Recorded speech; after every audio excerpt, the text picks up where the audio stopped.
वैदिक शिक्षा भारत की प्राचीन शिक्षा प्रणाली है जो हमारे ज्ञान और हमारे चरित्र साथ ही आध्यात्मिक विकास में महत्वपूर्ण योगदान देती है। हमारे संपूर्ण विकास में, हमारे मानसिक स्वास्थ्य में वैदिक शिक्षा कैसे योगदान दे सकती है, आज इसी को समझने का प्रयास रहेगा मेंटल हेल्थ सेगमेंट में।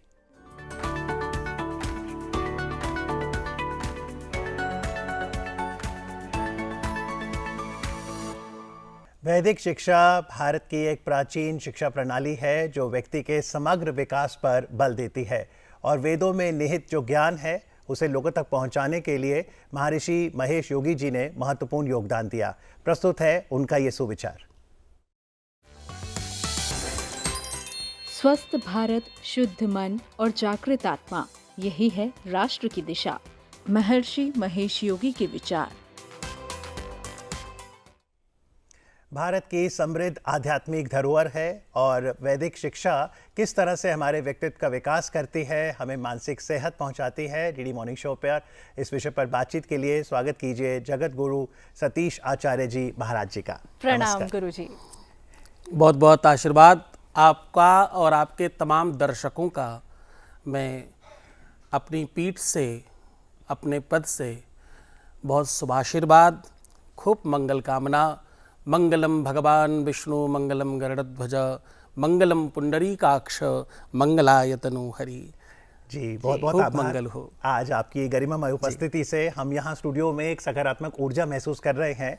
जगत गुरु जी, सबसे मेरा पहला सवाल तो यही है कि आपका जो परिधान है, आपके माथे पे जो तिलक है, गले में जो रुद्राक्ष और तुलसी की माला है और फिर ये खड़ाऊ जी, क्या ये सब भी वैदिक शिक्षा की ओर ही संकेत करते हैं? देखिए, ये एक परंपरागत सिंबॉलिक व्यवस्था है। वैदिक शिक्षा का आधार पटल क्या है?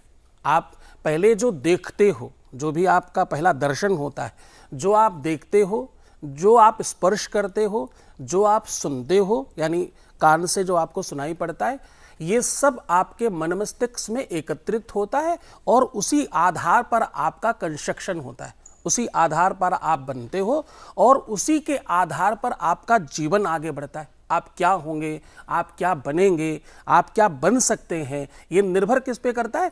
आपके आचरण पे, आपके व्यवहार पे, आपकी शिक्षा पर। और ये सब किस पे आधारित है?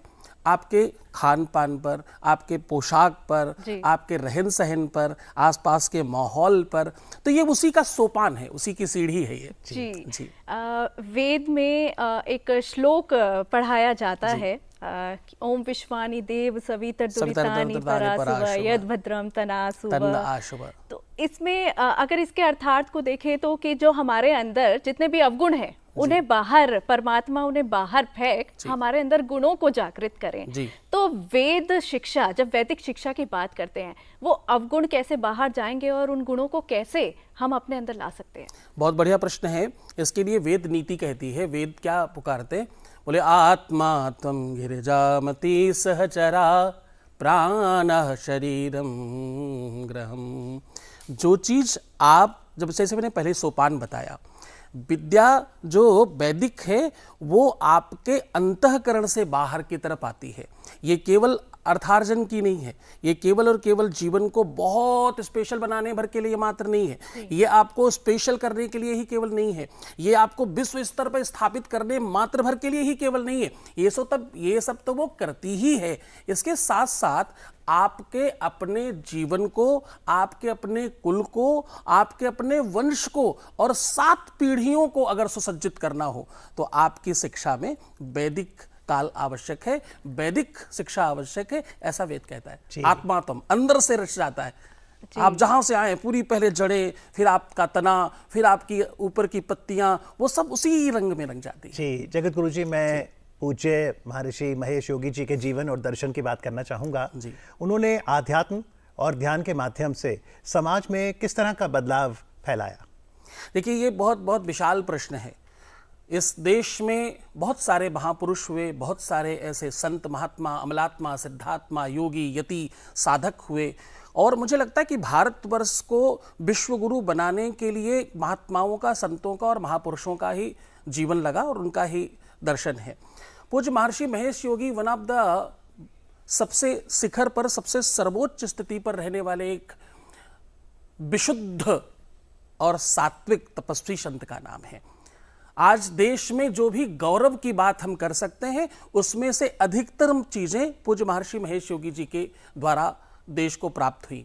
जैसे पहला वैदिक शिक्षा। वैदिक शिक्षा में ज्यादातर महात्मा, अमलात्मा आश्रमों में 100, 200, 400 बच्चों को पढ़ाया जाता है। हमारे यहाँ एक एक आश्रम में, हमारे यहाँ यानी क्योंकि हमारे पूज्य गुरुदेव हैं महर्षि महेश योगी जी, मैं उसी संस्थान से आता हूँ, मैं वहीं का महंत हूँ, तो हमारे यहाँ एक एक स्थान पे, एक एक आश्रम पे 10-10 हजार, 20-20 हजार, 25-25 हजार वैदिक आचार्यों को पढ़ाया गया और 17 लाख वैदिक पंडित, वैदिक आचार्य और वैदिक बटुक तैयार किए गए। आज समूचे भारत में ही नहीं, समूचे विश्व में जितने मठ मंदिर हैं, जितने भी संस्कार कराने वाले, ब्याह इत्यादि कराने वाले, आपके घर में पूजा पाठ यज्ञ अनुष्ठान कराने वाले जितने भी आचार्य और पंडित आज अवेलेबल हैं, उनमें से 75 से 80% लोगों को पूज्य महर्षि महेश योगी जी ने, यानी हमारे आश्रम में ही उन्हें प्रशिक्षित और शिक्षित किया गया। और आज जो सबसे बड़ी गरिमा की बात है, मैं थोड़ा लंबी बात कर रहा हूं, 2 सेकंड में खत्म होने वाली है। आज जो सबसे ज्यादा गरिमा है, हम रामकृष्ण की धरा पर हैं। हम ऐसी भूमि, ऐसी मिट्टी, ऐसे देश में है जो देश रामकृष्ण का है। रामकृष्ण, हनुमान, दुर्गा, साईं, इनका देश है ये। और इनके नाम पर देश में कुछ बहुत महत्वपूर्ण नहीं हुआ। हम जब बाहर विदेशों में जाएं तो कभी कभी किसी बातों से सर नीचे हो जाता है। जैसे हमारी मुद्रा अब इस दशक में बहुत अच्छी हो गई, अन्यथा बहुत हम पीछे थे। पूज्य महर्षि महेश योगी जी ने एक मुद्रा का प्रचलन किया जिसका नाम है राम मुद्रा। राम मुद्रा, ये आप कह रहे हैं ये करेंसी है? ये करेंसी है, ये नोट है, ये फिजिकल अवेलेबिलिटी है। और आश्चर्य इसका देखिए कि ये समूचे विश्व में, पूरे यूरोप में लीगल टेंडर है। अच्छा, सब ले दे सकते हैं, सब इससे अपना कार्य चला सकते हैं। जैसे हम नोट का काम जैसे करते हैं, जैसे प्रयोग में लाते हैं, बिल्कुल उसी प्रकार से है। और इसका अस्तित्व कितना बड़ा है, इसका आधार पटल कितना बड़ा है, $17 इक्वल टू 1 राम, यानी 1 रुपया। लेकिन मैं महर्षि महेश योगी जी का एक और कथन है, मैं चाहूंगा आप हमें समझाएं। उन्होंने कहा कि when the mind transcends, that is where the person and the nation ascends। तो जब उन्होंने ट्रांसेंडेंटल मेडिटेशन की बात की, TM, तो ये किस तरह का ध्यान है? ये ध्यान उत्कृष्ट ध्यानों में से एक ध्यान है।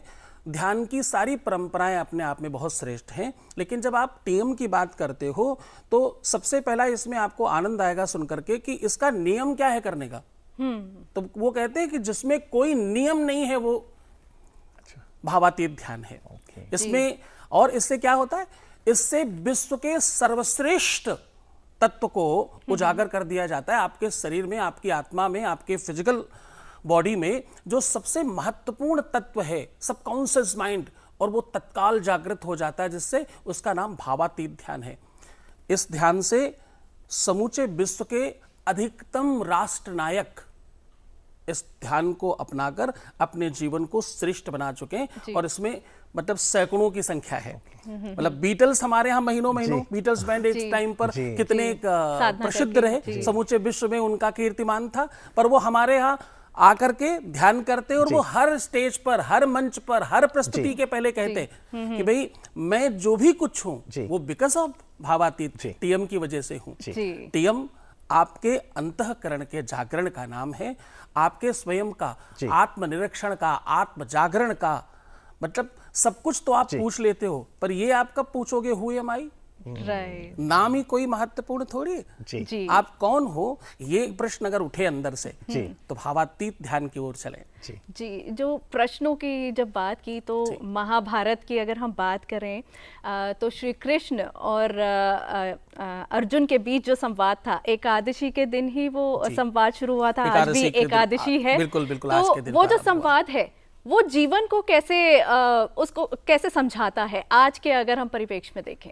आज के परिप्रेक्ष्य में देखें, मुझे भी कुछ दिन पहले ही किसी बहुत छोटे बच्चे ने प्रश्न किया कि मैं अगर कंफ्यूज हूं, मेरे जीवन में अगर कंफ्यूजन है तो मैं क्या करूं? मैं अक्सर कंफ्यूज होती हूं और मेरे पास कोई मार्ग नहीं होता, मैं क्या करूं? तो मैंने कहा सबसे पहले अगर तुम कंफ्यूज हो तो सबसे पहले एक लाइन नोट करो कि तुम भाग्यशाली हो। अच्छा। तुम किस्मत वाले हो। अच्छा। तुम्हारा लक आज जागृत हो गया।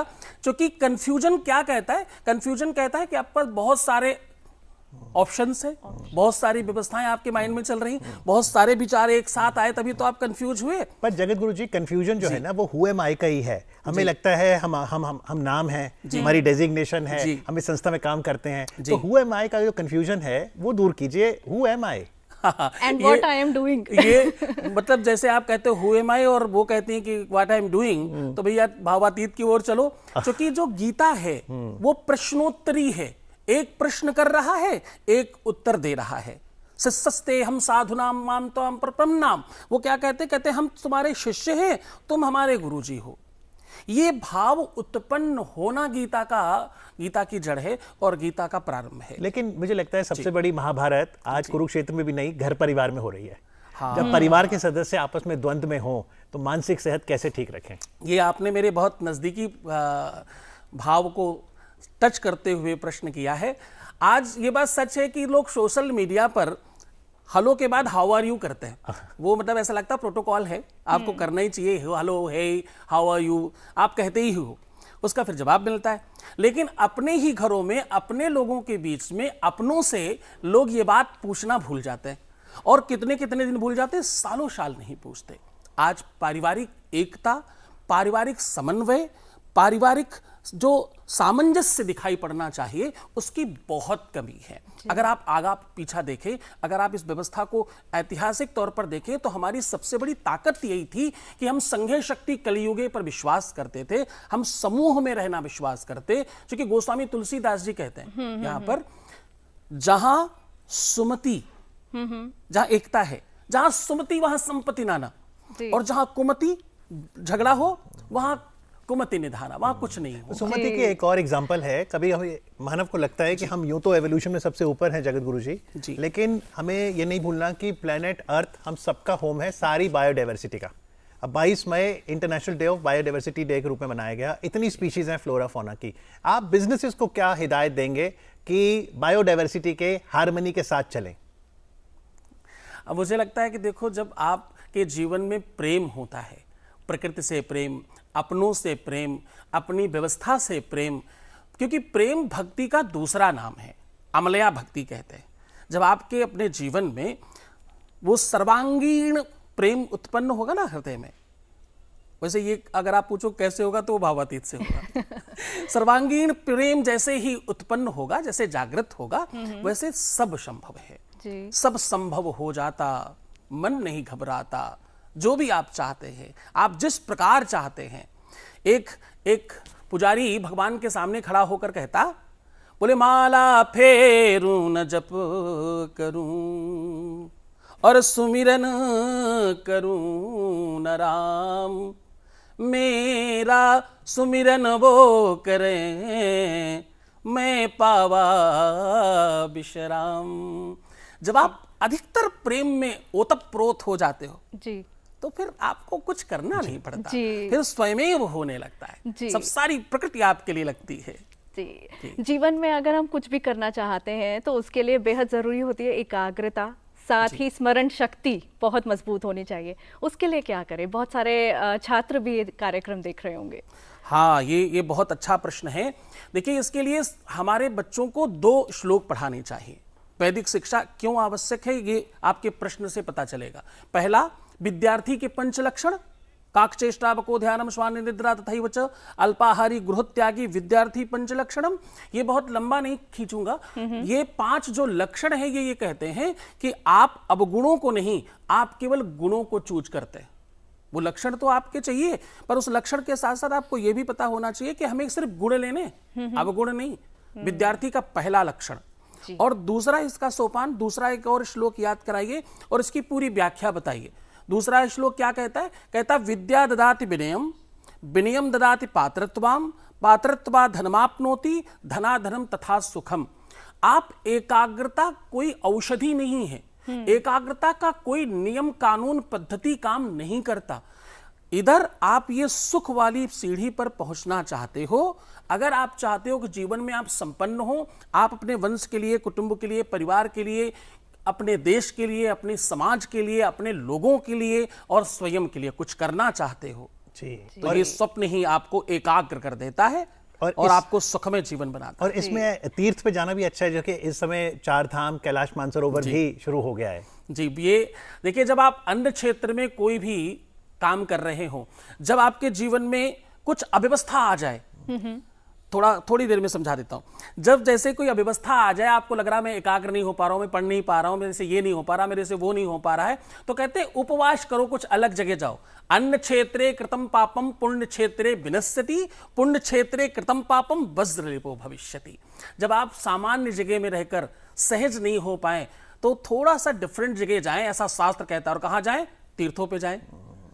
वहां जाकर के सारे पाप ताप समाप्त होंगे, आपका मनोमस्तिष्क बिल्कुल शांत होगा और आप पुनः वापस लौट पाएंगे अपनी दिशा। और आपकी उपस्थिति से आज तो स्टूडियो ही तीर्थ समान हो गया है। आज कार्यक्रम में आके वैदिक शिक्षा का सोपान कराने के लिए, और आपके श्रवण से मुझे पूरी उम्मीद है कि व्यक्ति का जो सामर्थ्य है, उनका परिचय उनके पोटेंशियल से हुआ होगा। बहुत बहुत आभार जगत गुरु जी आज कार्यक्रम में आने के लिए।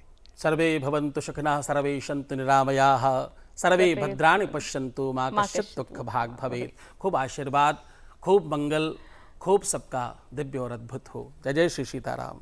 धन्यवाद। धन्यवाद।